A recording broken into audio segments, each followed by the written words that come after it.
Deuxième question, j'aimerais répondre à la question génocide. Personnellement, je parle de 4 génocides. Le premier en 72 au Burundi, puis il y a un au Rwanda contre les Tutsis que j'appelle un génocide sui generis, c'est-à-dire un génocide qui ne correspond pas à la définition normale, la définition retenue en 48. Et puis il y a le troisième, c'est celui que Kagame a tout de suite fait au Byumba. Et le quatrième, c'est contre les réfugiés.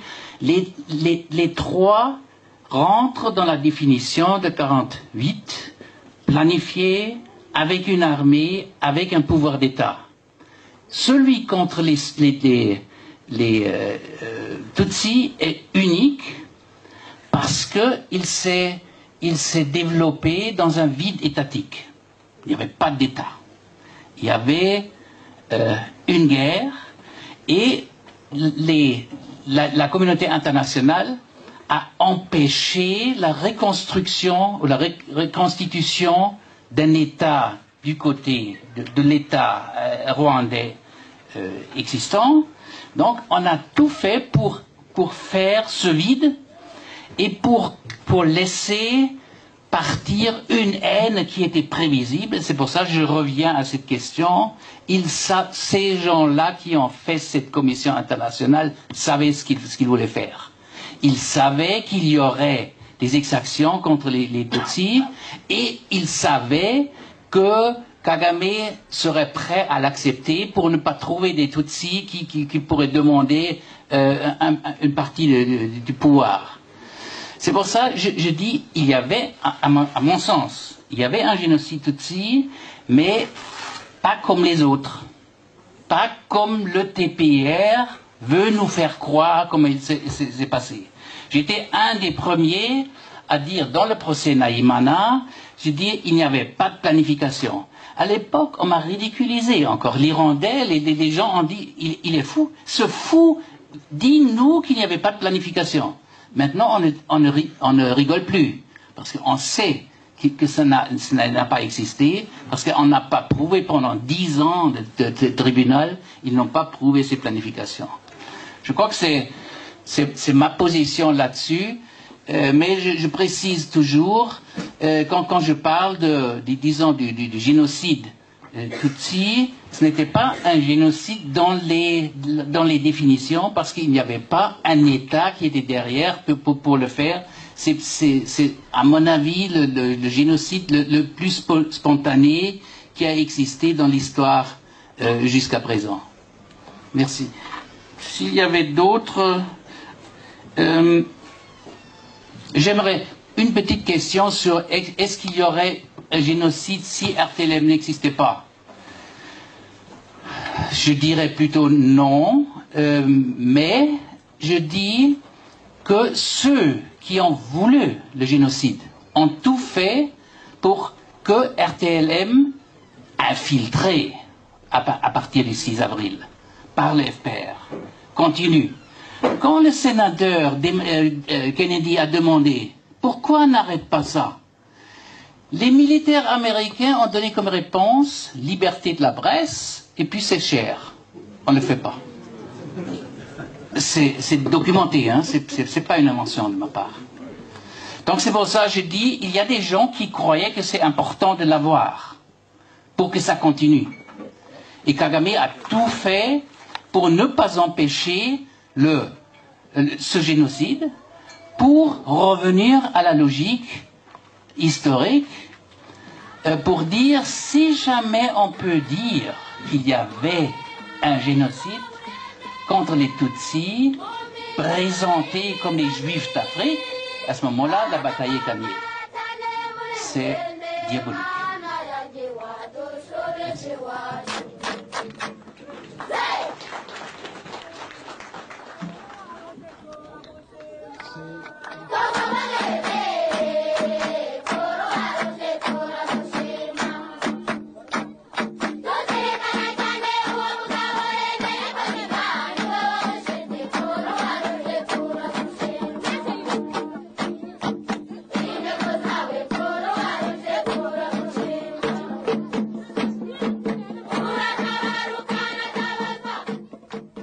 cœur de l'Afrique, le Rwanda, l'un des plus petits pays du continent, compte 9 millions d'habitants.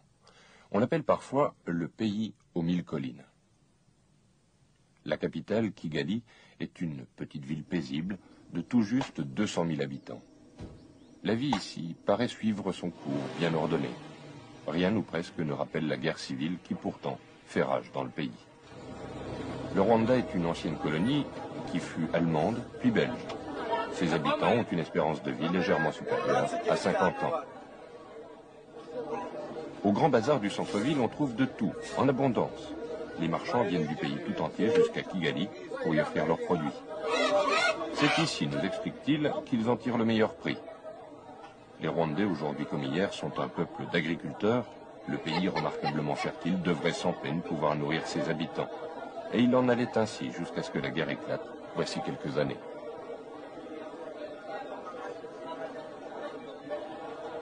Cette affiche annonce une tombola organisée par l'Union des musiciens au profit des personnes déplacées dans le pays. Cette carte indique l'étendue du conflit. La zone orange, tout au nord du pays, représente le territoire conquis par le FPR, le Front patriotique du Rwanda. Plus au sud s'étend une zone tampon, démilitarisée et aujourd'hui pour ainsi dire inhabitée. C'est de cette zone que viennent les quelques 950 000 personnes déplacées qui séjournent depuis février 1993 dans une trentaine de camps proches de Kigali. Le camp de Nyanchonga, à 15 km à peine de la capitale, est le plus grand de tous. Il abrite à lui seul quelques 100 000 personnes déplacées. Un survol nous permet d'en saisir les dimensions et de prendre réellement conscience de l'étendue du drame humain que vivent ses habitants. Sur des kilomètres, ce ne sont qu'alignements de huttes, interrompus ici et là par des hôpitaux provisoires. 2 heures plus tard, nous nous approchons à nouveau du camp, mais cette fois par la route. À 2 km de Nyanchonga se dresse un barrage routier de l'armée rwandaise. Toutes les personnes désirant sortir du périmètre ou y pénétrer sont contrôlées. Les personnes déplacées ne sont pas autorisées à quitter le camp. On cherche ainsi à éviter que Kigali, tout proche, ne soit submergé. En février 1993, lorsque les premières personnes déplacées sont arrivées, la vallée était déserte et ses terres étaient recouvertes par une forêt. Les arrivants avec tous les arbres bâtirent leurs huttes et pour cuire leurs aliments. La plupart d'entre eux ont déjà séjourné dans d'autres camps. Ils ont été déplacés 2 voire 3 fois. En arrivant à Nyanchonga, après avoir parcouru à pied des distances allant jusqu'à 150 km, ils ne possédaient rien d'autre que les habits qu'ils avaient sur le dos. D'après leur récit, les premières journées dans le camp ont dû être cauchemardesques. Il n'y avait rien à manger, les huttes provisoires étaient érigées dans le désordre et inondées par les pluies quotidiennes. Et la nuit, il fait très froid. Ici, les familles comptent en moyenne 4 à 6 enfants. En Afrique, une progéniture nombreuse demeure la meilleure prévoyance contre les difficultés de la vieillesse. J'ai déjà été déplacé 3 fois. J'ai perdu tout espoir de revoir ma maison. 2 de mes 6 enfants sont morts ici au camp parce que nous n'avions pas les médicaments nécessaires. Mon deuxième enfant est mort hier. Quand je pense au passé, les larmes me viennent aux yeux. J'ai dû abandonner tous mes biens, tout ce que j'avais. À la maison, je travaille au champ. Ici, je dois attendre que l'on m'offre quelque chose à manger. Quand je pense à tout cela, bien souvent, je ne peux plus fermer l'œil de la nuit. Bien des habitants du camp sont dans une situation similaire. Les premières victimes de cette guerre sont les enfants. Ils ne comprennent pas encore les soucis des adultes et ne savent pas pourquoi ils ne peuvent regagner leur environnement familier. Pour leurs parents, les jours se suivent et se ressemblent, absence d'espoir, crainte de voir un proche tomber malade et le souci permanent de se procurer de l'eau, des vivres, du bois de feu pour préparer le repas. Le problème numéro 1 dans le camp, c'est la maladie. Le choléra, le paludisme et la dysenterie. C'est surtout qu'il n'y a pas de médicaments. 2 de mes enfants sont malades et je ne sais pas quoi faire.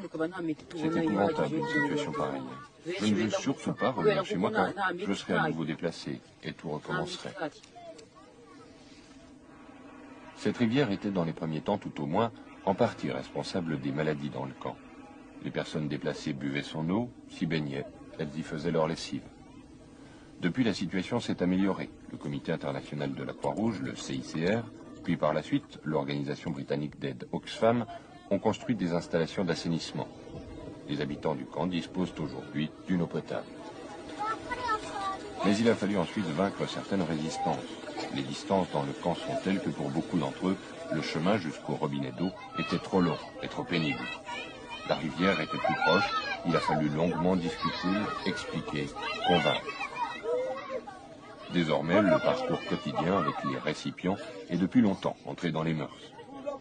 La lessive ne se fait plus dans la rivière, mais dans des bassines portables à proximité des robinets.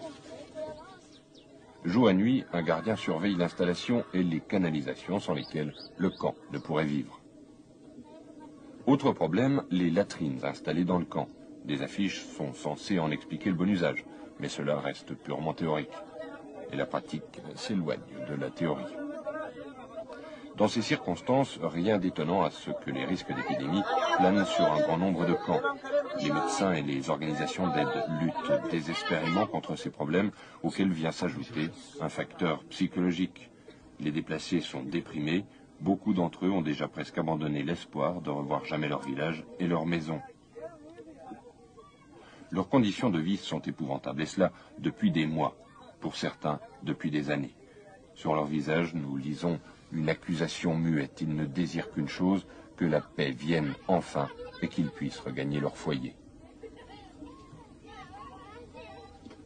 Nous souhaitons voir ces lieux où ils rêvent de revenir, la zone tampon démilitarisée, désormais presque totalement déserte.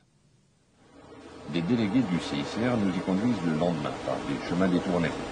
Le drapeau de la Croix-Rouge qu'arbore notre véhicule est un signe officiel de protection reconnu par les deux parties combattantes conformément aux conventions de Genève. Il reste de nombreuses mines dans la zone tampon et personne ne peut y garantir la sécurité. La petite ville de Bazé, naguère pleine de vie, est aujourd'hui déserte. Il semble que les habitants aient fui précipitamment dès les premiers coups de feu. Les maisons sont ouvertes, personne n'a pu emporter quoi que ce soit dans la fuite. L'atmosphère est irréelle, un peu angoissante. Depuis 3 mois, Bazé est une ville fantôme. Sur les 2000 habitants qu'elle comptait naguère, une petite poignée sont revenus sur les lieux, mais ils redoutent de se montrer. Il y a encore quelques mois, cet ensemble de bâtiments était un lieu important dans la vie de la collectivité. On y trouve un hôtel, un restaurant et un bar. C'est dans ces murs, nous dit-on, que les premiers coups de feu ont éclaté. Le propriétaire, comme tous les autres, a pris la fuite. Il vit aujourd'hui dans un des camps. Et malgré la peur, de rares habitants sont restés dans cette zone neutre. Pour le moment, il y a beaucoup de personnes qui venaient occuper leur village pour aménager leurs champs. Sûrement, le problème que nous avons, c'est la sécurité. Pas de sécurité dans notre région. Et les militaires rwandais peuvent venir dans cette région. Les militaires de l'OFP peuvent venir dans notre région. Mais nous sommes dans les zones neutres. La zone démilitarisée couvre environ 1500 km². Avant la guerre, la région était l'une des plus fertiles du pays. Aujourd'hui, presque tous les champs sont en friche. Nous découvrons ensuite d'anciens camps abandonnés. C'est ici qu'ont séjourné les premières personnes déplacées du Rwanda. Originaires du nord, près de la frontière ougandaise, elles furent déplacées en 1990. Elles ont dû évacuer précipitamment ces abris provisoires en février 1993, lorsque le FPR a pris le contrôle de la région pendant 2 semaines. Ces personnes ont vécu jusqu'à 3 ans dans ces huttes rudimentaires. Nous sommes maintenant dans la ville de Kiniera. Ce bâtiment était le siège de l'administration municipale. En examinant les lieux de plus près, nous nous apercevons que tout y est sans dessus-dessous. De toute évidence, les locaux ont été saccagés. Des seringues ouvertes gisent dans l'herbe, certaines d'entre elles portent des traces de sang. Avant la guerre, il y avait à Kiniera un centre de soins. Aujourd'hui, nous n'y trouvons plus que des débris inutilisables. La salle communale servait aux réunions publiques et aux fêtes. Elle abritait surtout l'école pour les enfants des environs. Ici non plus, il ne reste rien. Le thé est l'un des principaux produits agricoles du Rwanda. Dans la zone neutre, les plantations s'étendent à perte de vue. Les plants sont beaucoup trop grands, la récolte aurait dû se dérouler voici déjà plusieurs mois. Mais comme certains champs pourraient être minés, les rares habitants qui sont revenus sont extrêmement prudents et préfèrent ne même pas s'approcher des cultures. Le Rwanda produisait 11 000 tonnes de thé par an. C'était la principale culture du pays avec la pomme de terre, le maïs et le café. Une source de revenus importante pour les innombrables fabriques qui employaient les Rwandais dans des champs comme celui-ci. À Choa, nous découvrons une fabrique de ce genre. Elle est vide et abandonnée. Nous pouvons sans crainte d'être dérangés explorer le bâtiment. En temps normal, 300 personnes travaillaient ici et produisaient 300 tonnes de thé par mois. Le dernier jour de travail a été le 6 février 1993. Le 7 était un dimanche, jour férié. Le lundi 8, les rebelles du FPR sont arrivés et les ouvriers ont fui. Depuis, Chorora est vide, comme un symbole de l'impuissance des hommes face à la guerre. Les travailleurs partis, tout est réduit à néant. Les gens ne retournent pas encore dans cette région parce qu'ils ne voient pas leur sécurité assurée. Vous voyez donc, les gens, ils sont partis. Ici, on n'a pas d'administration, on n'a pas même de protection, quelle que soit.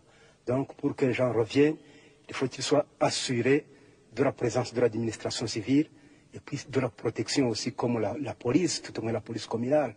Je crois qu'il faut au moins ces deux éléments pour assurer la sécurité, sans oublier effectivement qu'il y a d'autres services qui ne sont plus dans cette région. Je parle par exemple des services de santé. Nous faisons quelques kilomètres de plus pour découvrir, près de la ville de Tumba, des destructions massives. Heureusement, les scènes de ce genre sont rares au Rwanda. Le plus souvent, la guerre civile n'est pas une guerre à l'arme lourde. Dans certains cas, pourtant, des bâtiments ont été entièrement détruits par l'artillerie. Ici aussi, les rares personnes revenues dans la ville restent terrées dans les maisons. Personne ne s'est donné la peine de réparer les dégâts. À quoi bon, d'ailleurs? Il reste assez de maisons vides en bon état, contrairement à celle-ci, mais la peur est omniprésente. Lorsque nous parvenons enfin à parler avec l'un des habitants, il répète 3 fois les mêmes mots d'une voix calme et impressionnante. On a peur. On a peur. On a peur. Nous demandons à Antoine comment il s'accommode de cette peur à chaque instant. Comment supporte-t-il de vivre dans cette ville où il a choisi de revenir? Cette peur. Bon, de l'autre côté, on attend des booms. De l'autre côté, on attend des booms. C'est ce que je peux vous dire.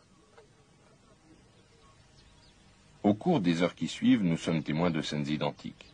Si les parties au conflit pouvaient parvenir à un accord, combien de personnes pourraient revenir ici pour y mener une vie normale? Même les délégués du CICR qui nous servent de guide sont sous le choc. C'est sûr, nous, ça nous fait beaucoup de peine de voir ces gens qui, déjà, tous les gens qui l'exode, tous les gens qui quittaient avec leurs biens, qui marchaient le long des collines pour rejoindre les camps, et les voir maintenant dans l'état de dénuement dans lequel ils se trouvent dans les camps, c'est sûr que c'est très dur. Nous quittons la zone neutre pour nous rendre à Rwengeri, au nord-ouest du pays. Jusqu'au mois de février, c'était la 3e ville du Rwanda. 80 000 personnes vivaient et travaillaient dans l'agglomération et dans les environs. En février, le FPR s'est emparé de la ville. Il en est resté maître pendant 3 jours, jusqu'à ce que l'armée rwandaise ne la reprenne. Tous les habitants ont fui pendant les combats. La situation était trop dangereuse. Aujourd'hui, 3 mois plus tard, 2000 personnes à peine ont osé revenir. Mais rien ici n'indique un retour à la normale. Pas de vie publique, pas de police, pas d'administration. Les soldats sont partout, mais bon nombre d'habitants sont dans les camps et attendent de pouvoir revenir. L'ancien siège des autorités est en train d'être reconstruit. Dans les mois à venir, si tout redevient normal à Rwengeri, la ville pourrait à nouveau être administrée depuis ce bâtiment. Mais rien n'est moins sûr. Pour l'instant, on ose y croire, car la ville a une importance stratégique trop grande et sa taille et son histoire lui confèrent un statut de symbole. Pourtant, sur la place du marché, la vie semble déjà presque normale. Les coiffeurs ont retrouvé depuis longtemps leur place traditionnelle, en plein air, comme c'est la coutume au Rwanda.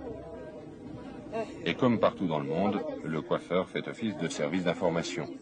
On vient ici non seulement pour se faire couper les cheveux, mais aussi pour y entendre les dernières nouvelles. Cette place accueillait 20 fois plus de monde. On nous explique qu'il y avait toujours ici une foule énorme. Et si certains ont trouvé le courage de regagner la ville, c'est généralement parce que leur horreur de la vie humiliante des camps a été plus forte que la peur. Ceux qui sont revenus doivent travailler pour survivre et le marché offre des possibilités. Il n'est pas facile de trouver quelqu'un qui accepte de nous parler. Finalement, l'un des marchands de tabac nous raconte l'aventure de sa fuite. J'ai dû marcher jour et nuit par les montagnes, les vallées et à travers la savane. J'ai marché jusqu'au moment où je n'en pouvais plus. Je n'ai rien pu emporter, sauf une natte de sol que je portais sur la tête. Je n'avais pas la moindre idée d'où il fallait aller, d'où je pourrais dormir. Finalement, j'ai rencontré d'autres gens et je me suis joint à eux. Nous demandons à cette marchande si la vie à Rwengeri est revenue à la normale. Plus rien ne fonctionne dans cette ville, rien ne marche. Mais qu'est-ce que je peux faire? Je n'ai pas le choix. La nuit, je suis terrorisé. J'aimerais mieux aller dormir dans un camp pour réfugiés. Ici, l'hôpital de Rwengeri. L'établissement n'a jamais fermé ses portes, même lorsqu'il n'y avait pour ainsi dire plus de médecins ni de personnel. 3 mois plus tard, il y a toujours trop de patients et pas assez d'infirmières et de personnel soignant. Mais c'est l'unique hôpital digne de ce nom dans la région. Ici, les médecins doivent savoir tout faire, traiter tout type de blessures et de maux. Peu de patients sont aussi souriants que ce petit garçon. Un grand nombre d'entre eux sont ici parce qu'ils ont marché sur une mine et ont perdu un bras ou une jambe. Les premières victimes sont les paysans dont les champs ont été minés pendant les combats à leur insu. Cet homme a lui aussi perdu une jambe à cause d'une mine. Il a 32 ans. Bien sûr, je vais avoir du mal maintenant à reprendre mon travail au champ. Mais je compte sur mes compagnons et sur l'aide de Dieu. Pour l'instant, je suis ici à l'hôpital, c'est le destin. J'espère simplement pouvoir marcher à nouveau un jour, avec des béquilles ou une prothèse, peu importe. La Croix-Rouge de Belgique soutiendra des ateliers qui fabriquent des membres artificiels dans le pays. Il faut dire qu'à Rwengeri, les victimes des mines représentent un problème important. Oui, c'est un problème énorme. Au début, nous n'avions tout simplement pas les moyens appropriés. Quelques rares médicaments et pas assez de personnel. Nous ne pouvions pas traiter correctement les blessés. Ils arrivaient en état de choc, c'était très dangereux. Nous n'avions pas assez de sang pour les transfusions, nous n'avions pas non plus d'éclairage électrique, et la plupart des blessés nous étaient amenés pendant la nuit parce qu'ils avaient marché sur une mine à cause de l'obscurité. Nous avons pu en sauver quelques-uns, mais beaucoup sont morts.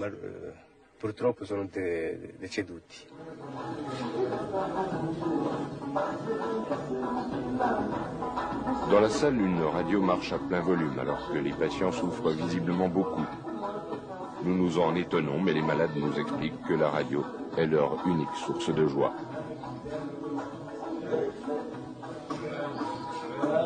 Depuis des mois, l'improvisation règne dans l'hôpital. Les rares médicaments qui parviennent jusqu'ici sont souvent périmés. Rwengeri a désespérément besoin d'aide. Et il faut avoir une sacrée foi pour ne pas renoncer. Oh ben on se le dit périodiquement, mais c'est pas spécial à la situation à Rwengeri, on se le dit pour tout. Mais je crois qu'il faut pas s'attarder dans ces cas-là. On respire et puis on repart. Hein, et puis je crois qu'il faut s'accrocher. Hein. Et tous ceux qui travaillent ici, que ce soit les Rwandais ou les Français, surtout les Rwandais qui vivent sur place, bien sûr, tous ceux-là ont sûrement des moments de découragement et envie de baisser les bras. Il faudra leur demander. Mais tout le monde s'accroche et tout le monde repart, bien sûr. 6 fois par jour, un avion comme celui-ci, affrété par le Programme alimentaire mondial des Nations Unies, atterrit sur l'aéroport de la capitale, Kigali. Il apporte des vivres destinés aux personnes vivant dans les camps, du maïs et des haricots avant tout. L'ONU achemine ainsi 400 tonnes d'aide alimentaire par jour. Les sacs de nourriture sont entreposés dans de grands hangars avant que le CICR n'organise la distribution. Les résidents des camps sont informés par celui qui était le maire de la ville dont ils viennent ou par l'un des anciens de leur village du jour où chaque famille doit se rendre sur la grande place où se déroule la distribution. Puis c'est l'attente qui peut, dans le pire des cas, durer du matin jusqu'à la fin de l'après-midi. Chaque famille reçoit une ration de vivres pour une semaine. Tous les jours, sauf le dimanche, la foule se presse au point de distribution. La nourriture n'est guère variée, mais personne n'oublie de se présenter aujourd'hui. Pour les collaborateurs du CICR et des sociétés de la Croix-Rouge du Rwanda et de Belgique, tenir à jour les listes de réfugiés est un vrai travail de Sisyphe. Scène de la vie courante, le maïs, synonyme de survie. Pas question de perdre un seul grain. Bien entendu, les réfugiés souhaiteraient autre chose à manger que chaque jour du maïs et des haricots. Leur culture leur offrait un régime plus varié, mais pour l'instant, l'ONU et le CICR ne peuvent rien leur procurer d'autre aussi rapidement. Ce jour-là, nous faisons la connaissance d'un homme, Marc Rukimbira, paysan de 35 ans, marié, 4 enfants. Il a déjà été déplacé 3 fois avec sa famille. Chez lui, dans le nord du Rwanda, il cultivait 3 hectares de terrain. Il possédait 5 chèvres et pouvait se considérer comme relativement privilégié. Après avoir reçu sa ration, il nous emmène chez lui. Pour cela, il lui faut parcourir 4 km avec son sac de 40 kg sur la tête. Les enfants de Marc portent des prénoms qui ont un sens bien précis, comme le veut la tradition. Ses 3 filles, 3, 5 et 7 ans, portent des noms qui signifient « tout vient de Dieu »,« bonne chance » et « député ». Quant à son fils, qui a tout juste 3 mois, il s'appelle « démocratie ».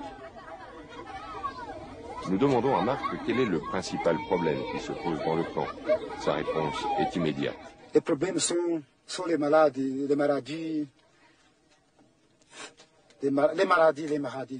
ce sont les maladies. Ce sont les maladies. Qui est malade dans votre famille? Ma famille, c'est qui est malade et l'enfant. De quoi souffrent-ils? De quoi sont-ils malades? Dysenterie. Sorte de choléra, puis comme cela. Qu'est-ce que vous mangez ici? Est-ce que vous avez assez de nourriture? Elle mange, mais pas bien. Elle mange un peu. Chacun prépare le peu de nourriture disponible. Aujourd'hui, haricots, demain, maïs, après-demain, haricots. Rien d'autre que les repas pour rythmer les journées. Nous devons être contents, mais parce que nous n'avons pas de quoi faire. Nous n'avons pas de quoi faire. Être content et n'être content, pour nous, c'est la même chose. Parce que nous n'avons pas de quoi faire. L'approvisionnement en vivres pour les déplacés est assuré pour à peu près 6 mois. Ensuite, les choses deviendront plus difficiles. Il faudra trouver d'autres solutions. Actuellement, les vivres donc, sont achetés et acheminés donc, depuis l'Ouganda, principalement. Et ça pour le fait qu'il y a eu des récoltes, des très bonnes récoltes l'année dernière. On avait visé le marché régional pour pouvoir réduire les distances de transport afin de pouvoir réagir très rapidement au désastre donc, dans ce pays. L'armée rwandaise s'occupe de la sécurité dans les camps par des patrouilles motorisées. Sur le chemin de l'hôpital pour enfants, nous entendons soudain des chants.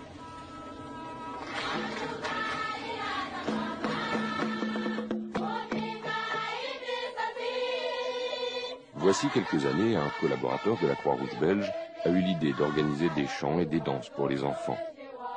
Pour compenser autant que possible l'absence d'école, les collaborateurs de la Croix-Rouge rwandaise ont monté une sorte de comédie musicale sur l'histoire de la Croix-Rouge.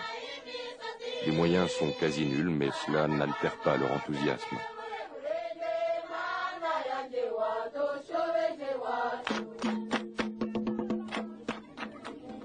Nombreuses sont les organisations internationales qui se soucient particulièrement du sort des enfants. Caritas, CARE, Médecins du Monde, Médecins sans frontières, le Secours catholique international, les églises et les missions, le CICR enfin et l'ONU. Dans les conditions de vie terriblement difficiles des camps, des enfants naissent tous les jours. Ce petit n'a que 3 heures. Au Rwanda, 110 nouveau-nés sur 1000 meurent à la naissance. D'autres enfants présentent le ventre ballonné, caractéristique de la malnutrition. Un des signes de malnutrition peut être aussi l'apparition d'œdèmes. Les œdèmes, c'est que les enfants ont de l'eau dans le corps, et là on le voit de façon très flagrante sur cet enfant, qui semble très gros, mais qui d'autre part, en fait, est plein d'œdèmes. Cet enfant est très malnutri, et il est absolument autant à risque qu'un enfant qu'on pourrait voir qui est très maigre. La multiplication de ces cas inquiète beaucoup le personnel médical. Je voudrais juste ajouter que la situation devient de plus en plus dramatique et que nous recevons de plus en plus d'enfants malnutris. Et au cours des 2 dernières semaines, ça a été, on est passé d'un chiffre d'enfants au double au niveau de l'accueil. C'est pour ça qu'on doit ouvrir un autre centre thérapeutique la semaine prochaine absolument, parce que tous nos centres sont remplis et sont pleins.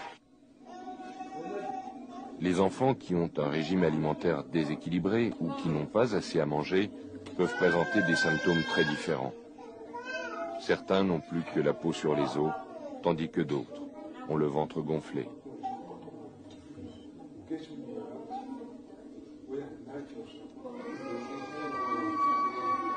Ces images sont pénibles, mais il faut qu'elles soient montrées. Elles ne sont bien sûr pas aussi courantes au Rwanda qu'en Somalie, parce que pour l'instant, les enfants dans cet état sont dans les hôpitaux et non dans les rues.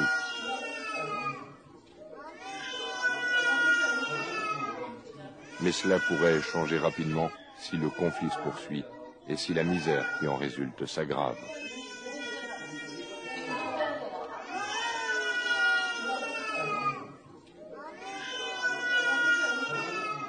Moi, vraiment, je souffre parfois plus que parce que je vois déjà timide dans mes mains. Parfois, je vois un enfant, je sais quoi faire et comment le faire. Et je n'ai pas parfois de matériel, je n'ai pas de médicaments, je n'ai pas de moyens de déplacement. Et comme ça, l'enfant meurt devant moi. Parfois, je suis découragé, mais je supporte, mais avec beaucoup de patience. Les Rwandais ne vivent pas mieux cette situation désespérée dans les camps. Quand je passe dans des camps, quand je vois des problèmes que ces déplacés rencontrent, je suis touché vraiment au cœur. Comment ils vivent leur misère, alors que ce n'est pas de leur faute qu'ils sont dans ces conditions-là. 1 million de Rwandais vivent aujourd'hui dans ces conditions, sans être le moins du monde responsable de leur sort.